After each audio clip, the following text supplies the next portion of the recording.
Hello friend, आप सभी का हमारे यूट्यूब चैनल ब्राइट बुद्धि में आप सभी का स्वागत है। तो आइए आज हम पढ़ते हैं अध्याय 5 समानता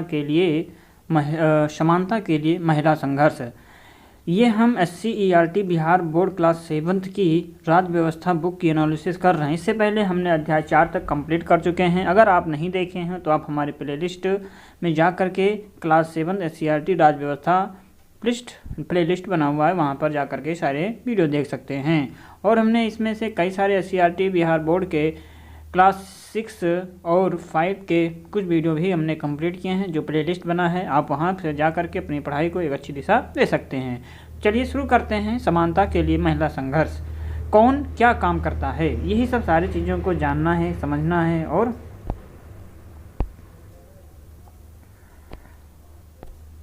वीडियो अच्छा लगे तो लाइक, कमेंट और शेयर जरूर कीजिए।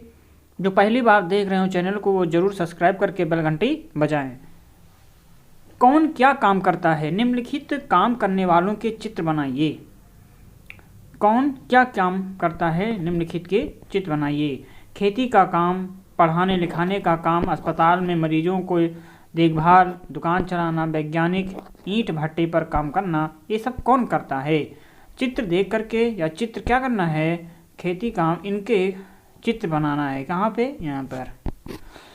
तो हमको क्या है, अपनी कक्षा के द्वारा बनाए गए चित्रों को देख करके गिने एवं अलग अलग लोगों की संख्या दी गई तालिका में दर्शाएं। शिक्षक द्वारा ब्लैक बोर्ड पर तालिका बनाएं।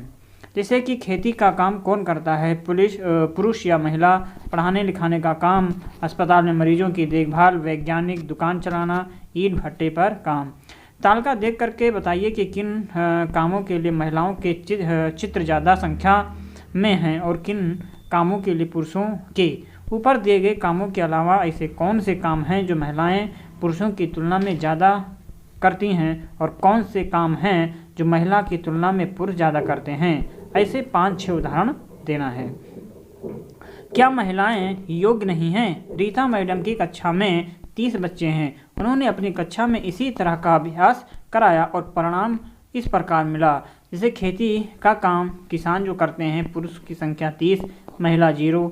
शिक्षक जो पढ़ाते हैं, पुरुष 18 और महिलाएं 20। नर्स हैं, पुरुष 0 और महिलाएं 30 हैं। वैज्ञानिक 25 पुरुष हैं और महिलाएं जो हैं 5 ही हैं। दुकानदार जो हैं वो पुरुषों की संख्या 30 है और महिला की संख्या 0।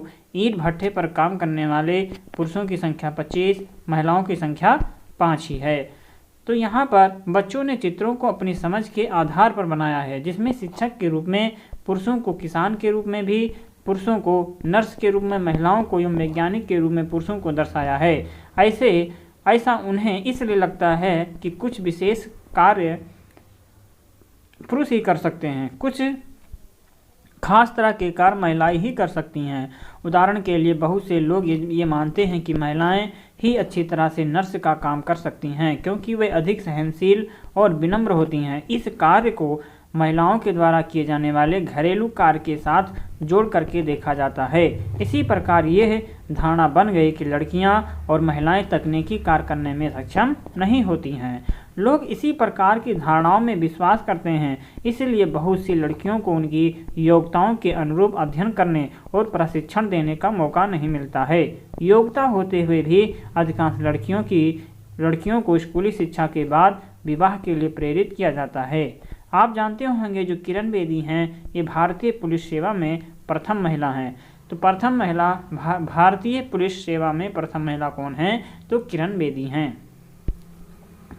हम मान लेते हैं कि महिलाओं एवं पुरुषों के काम करने की योग्यताएं अलग अलग हैं। ये फर्क केवल लड़का या लड़की होने से नहीं आता, ये उन बातों से तय होता है कि हम उनके काम के बारे में कैसे सोचते हैं, उन्हें कैसे मौके मिलते हैं तथा कौन किस काम के लिए कितना योग्य है। आपके ख्याल से वे काम उन्हें आमतौर पर पुरुष करते हैं, क्या महिला नहीं कर सकती? और जो काम आमतौर पर महिलाएं करती हैं, क्या पुरुष नहीं कर सकते? चर्चा करें। ऐसा बंटवारा क्यों है? इसका उनके जीवन पर किस तरह का प्रभाव पड़ता है? परिवर्तन के लिए जुनून, जैसे कि गुड़िया। पढ़ाई का जुनून क्या होता है? इसे साकार किया मोहम्मद हसीन इदरीसी की 6 संतानों में सबसे छोटी बेटी गुड़िया ने। उसने देखा कि उसके माता पिता उसकी पढ़ाई के लिए राजी नहीं हैं। एक दिन वो माता पिता को घर में बंद कर 13 किलोमीटर पैदल भाग करके उत्प्रेरण केंद्र नोखा रोहतास चली गई। उसने वहां अपना नामांकन करा लिया। यह केंद्र लड़कियों के लिए आवासीय विद्यालय है। उसके एक कदम की सूचना उसके माँ बाप को 2 दिनों के बाद मिली। सूचना मिलने पर उसके पिता, जो पेशे से ड्राइवर हैं, उत्प्रेरण केंद्र पहुंचे।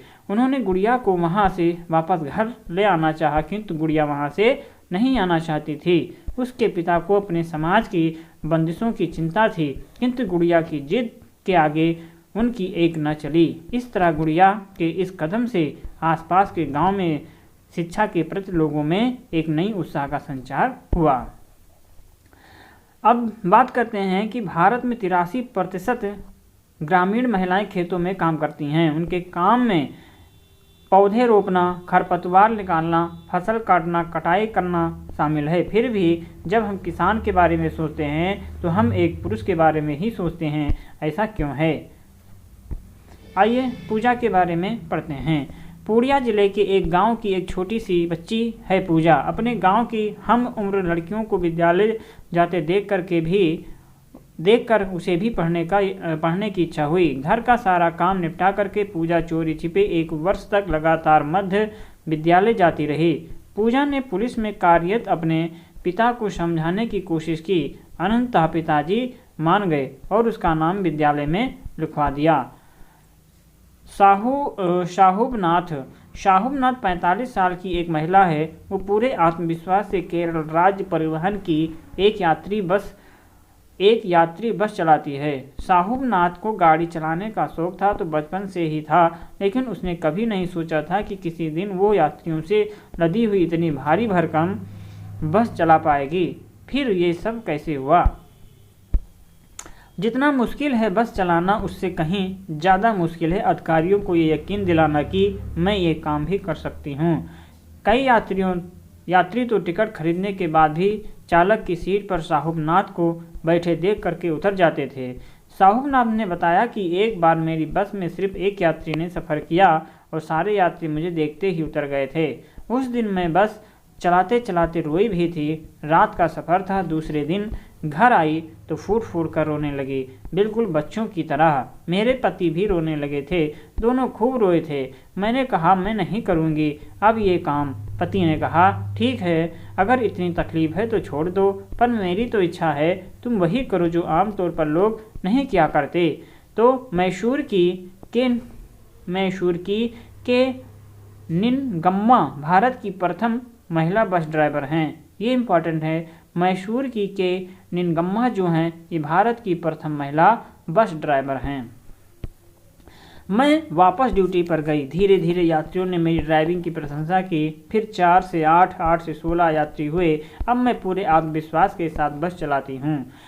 अब यहाँ प्रश्न है कि गुड़िया और पूजा क्या चाहती थी कि उसे पूरा करने के लिए क्या किया? अपने आसपास की कुछ महिलाओं से बात करें कि उनके अनुभवों को लिखें। उन्होंने स्कूल की पढ़ाई कहाँ तक की और किन समस्याओं का सामना करना पड़ा और किस तरह का प्रोत्साहन मिला है।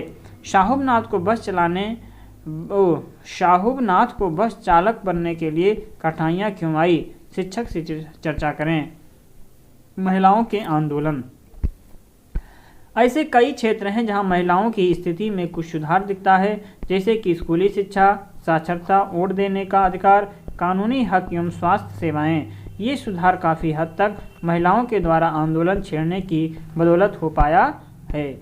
महिलाओं ने व्यक्तिगत स्तर पर जन समूह बना करके इन परिवर्तनों के लिए संघर्ष किया है।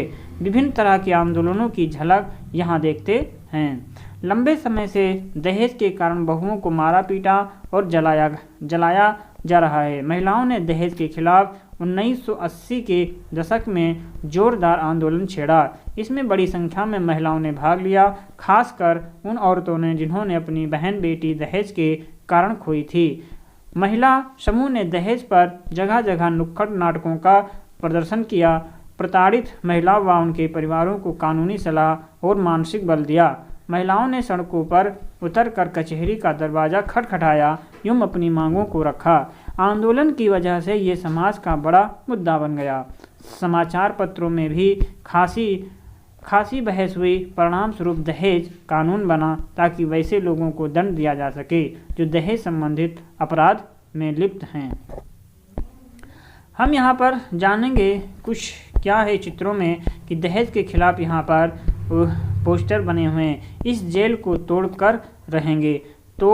यहाँ पे लिखा है, तोड़ तोड़ के बंधनों को देखो बहनें आती हैं, जो देखो लोगों देखो बहनें आती हैं, आएगी जुल्म मिटाएगी वो तो नया जमाना लाएंगी। अब घरेलू हिंसा के खिलाफ आंदोलन भी महिलाओं ने किया था। क्या आपने अपने परिवार या आस पड़ोस में महिलाओं के साथ मारपीट, गाली गलौज और उन्हें छोटी छोटी बातों पर प्रताड़ित होते हुए देखा है, या फिर सड़क चलते लड़कियों और महिलाओं के साथ छेड़छाड़ होते हुए देखा है? घरेलू हिंसा महिलाओं की एक आम और गंभीर समस्या रही। इसको लेकर के महिला समूह लंबे समय से संघर्ष कर रही हैं। तब जाकर के 2006 में घरेलू हिंसा उत्पीड़न कानून पारित हुआ।